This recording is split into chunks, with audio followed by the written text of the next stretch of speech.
Friends, हम discuss कर चुके। आज हम इस वीडियो में डिस्कस करेंगे चैप्टर फूड के बारे में कि फूड क्या होता है, कितने तरह के न्यूट्रिएंट्स होते हैं उस फूड में, न्यूट्रिएंट्स क्या होते हैं, बैलेंस डाइट क्या होता है, वाटर का क्या इम्पोर्टेंस है, रफेज का क्या इम्पोर्टेंस है, विटामिन्स और मिनरल्स का क्या इम्पोर्टेंस है। तो चलिए आज हम इस वीडियो में उसी को डिस्कस करेंगे। तो फ्रेंड्स, अब पहले हम जानें कि न्यूट्रिएंट कितने तरह के होते हैं। क्या आपको पता है कि न्यूट्रिएंट कितने तरह के होते हैं? न्यूट्रिएंट 5 तरह के होते हैं। न्यूट्रिएंट 5 तरह के होते हैं। कौन कौन से? अब काउंट आप लिख लीजिए अपने कॉपी में। Carbohydrates, fats, proteins, vitamins and minerals, ये 5 हमारे न्यूट्रिएंट्स होते हैं। अब चलिए डिस्कस करते हैं कि न्यूट्रिएंट्स क्या होते हैं। न्यूट्रिएंट्स वो सब्सटेंस होते हैं जो कि हमारे फूड में रहते हैं। वो हमें बहुत चीज़ों में हेल्प भी करते हैं। वो हमें ग्रोथ में हेल्प करते हैं, वो हमें एनर्जी देते हैं और वो हमें बहुत सारे डिजीज़ेस से बचाते हैं, वो हमें हेल्दी रखते हैं और वो हमारे जो वॉर्न आउट टिश्यूज़ होते हैं, इनके हमें जो घाव होता है उसको भी सुखाते हैं, कम करते हैं।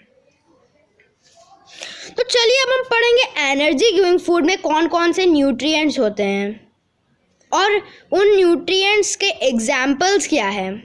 तो चलिए अब पढ़ते हैं। तो एनर्जी गिविंग फूड में 2 तरह के न्यूट्रिएंट होते हैं। पहला कार्बोहाइड्रेट और दूसरा फैट।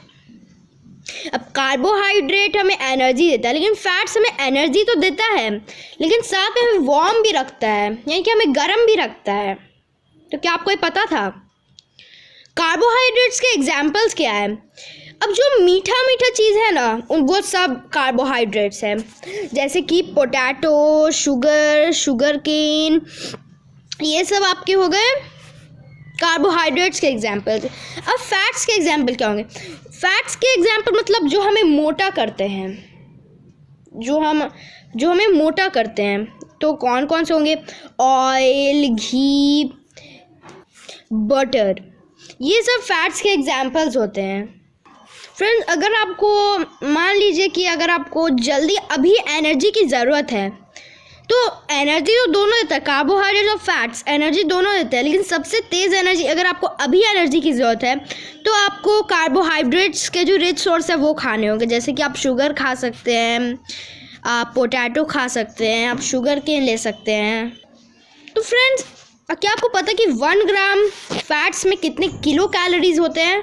क्या आपको पता है कि किलो कैलोरीज क्या होता है? किलो कैलोरीज एक एनर्जी का फॉर्म होता है।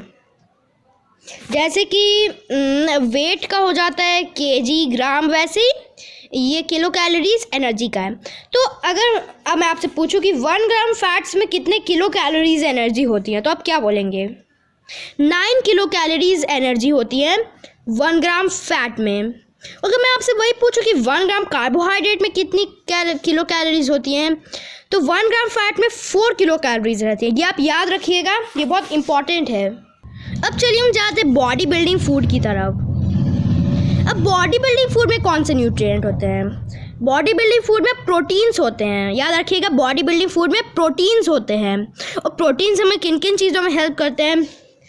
पहला तो वो हमारे ग्रोथ में हेल्प करते हैं और दूसरा कि वो हमारे वॉर्न आउट टिश्यूज़ को रिपेयर करते हैं। ये भी आप लिख लीजिएगा कॉपी में।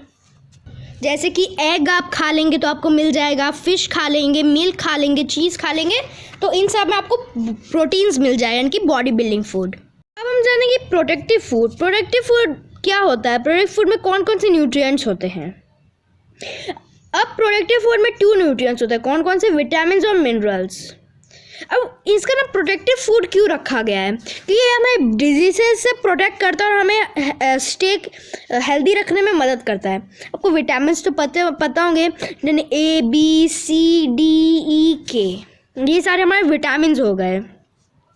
और मिनरल्स में भी आते हैं, कैल्शियम आते हैं, आयरन आते हैं, फॉस्फोरस आते हैं और साथ में आयोडीन आते हैं। चलिए पहले हम विटामिन से शुरू करते हैं। तो सबसे पहले हम देखते हैं कि विटामिन ए का सोर्सेस क्या है और उससे कौन सी डिजीज़ और वो किस चीज़ के लिए नेसेसरी है।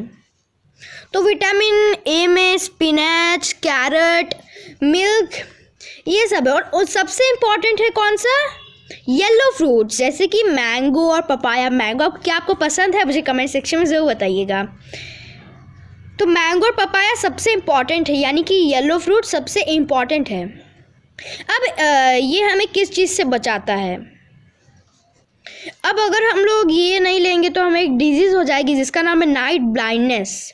इसमें नहीं लिखा हो लेकिन ये होता है, और ये हमारी आईसाइट को गुड रखने के लिए और हमारे स्किन को जो है हेल्दी रखने के लिए इसका ज़रूरत है। अब चलिए हम विटामिन बी देखते हैं। विटामिन बी में क्या है? Green leafy vegetable, soybean, beans, ये सब विटामिन बी में है।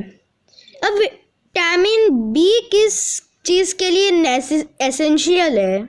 ये हेल्दी स्किन और नर्व्स, हमारे जो नर्व्स होते हैं, ये लेफ्ट हैंड में आप यहाँ पे अगर टच करेंगे तो यहाँ पे आपको कुछ बीट टाइप का सुनाई देगा, तो यही हमारे नर्व्स होते हैं। और ये प्रॉपर फंक्शनिंग ऑफ नर्व के लिए भी यूज़ होता है। अब विटामिन सी में क्या कौन कौन से एग्जाम्पल है? बहुत सारे हैं, जैसे सारे खट्टे खट्टे चीज़, जैसे कि लेमन, ऑरेंज, आंवला और ग्रीन वेजिटेबल्स और टोमेटो, ये सब विटामिन सी के हैं। अब इसका ज़रूरत क्यों है?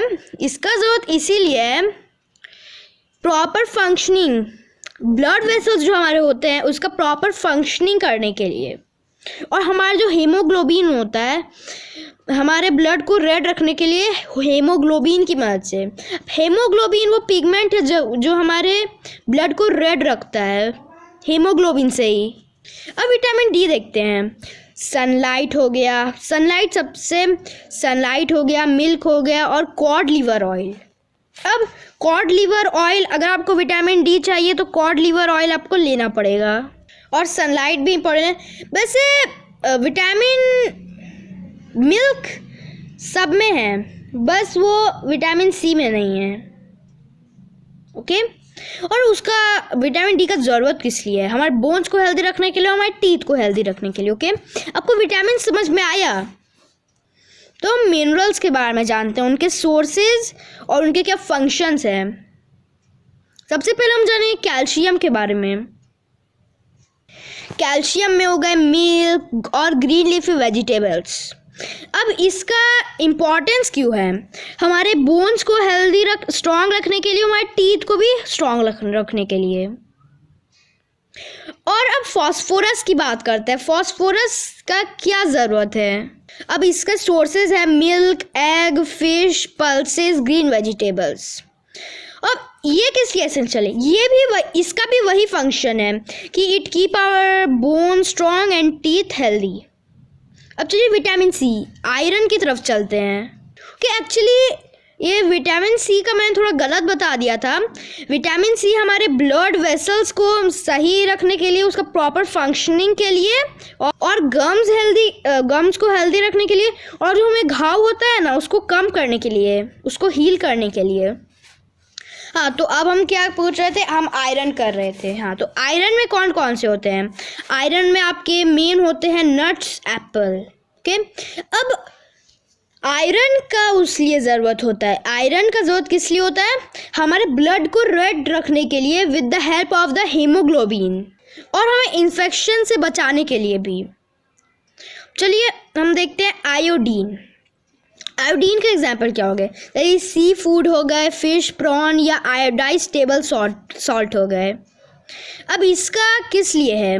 ये हमारे ग्रोथ में हेल्प करता है और हमारे डेवलपमेंट और बॉडी में हेल्प करता है, हमारे बॉडी को अच्छे से डेवलप करने में हेल्प करता है। तो चलिए अब हम पढ़ेंगे थोड़ा रफेज के बारे में। तो रफेज क्या है?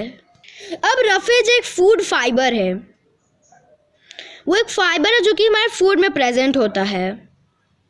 अब उसका काम क्या है? वो हमें अनडाइजेस्टेड फूड का वो हमें रिड देता है डाइजेस्टेड फूड का, और साथ में वो हम लोग जो ज़्यादा खाना खा लेते हैं उसको रोकता है, अवॉइड करता है ओवरईटिंग। अब इसके एग्जांपल्स क्या हो गए? होल फ्रूट्स हो गए, होल ग्रेन्स हो गए, सैलेड्स हो गए। ये बहुत इंपॉर्टेंट चीज़ है रफेज। आपको इससे, अगर आप बैलेंस डाइट ले रहे हैं तो आपको रफेज को अपनी डाइट में रखना ही पड़ेगा। ओके, तो आप ये नोट कीजिए इसके एग्जाम्पल कौन कौन से? Whole fruits, whole grain, salads. Okay, तो चलिए हम चलते हैं वाटर की तरफ। वाटर हमारे बॉडी के फंक्शनिंग के लिए बहुत इम्पॉर्टेंट है और फूड को डाइजेस्ट करने के लिए हेल्प होता है और वो एब्जॉर्प्शन ऑफ न्यूट्रिएंट्स यानी कि फूड को एब्जॉर्ब करने के लिए, सोखने के लिए यूज़ होता है। अब हम पढ़ेंगे अपने सबसे इम्पॉर्टेंट टॉपिक बैलेंस डाइट के बारे में। अब बैलेंस डाइट क्या है? Balanced diet is a diet that contains all nutrients in right amounts with roughage and water। मैंने आपको roughage water पढ़ा दिया। अब बैलेंस डाइट वो डाइट है जिसमें सारे न्यूट्रिएंट्स अच्छे से रहते हैं, तो कुछ भी कम ज़्यादा नहीं होता है। तो अगर आप बैलेंस डाइट कर रहे हैं तो आपको कोई प्रॉब्लम नहीं होगा। ओके, अगर आप बैलेंस डाइट ले रहे हैं तो आपको कोई प्रॉब्लम नहीं होगा। उम्मीद है कि आपको हमारा ये वीडियो अच्छा लगा होगा। अगर आपको हमारा वीडियो अच्छा लगा तो एक लाइक तो बनता है और हमारे चैनल को भी सब्सक्राइब कर लीजिएगा। तब तक के लिए बाय बाय।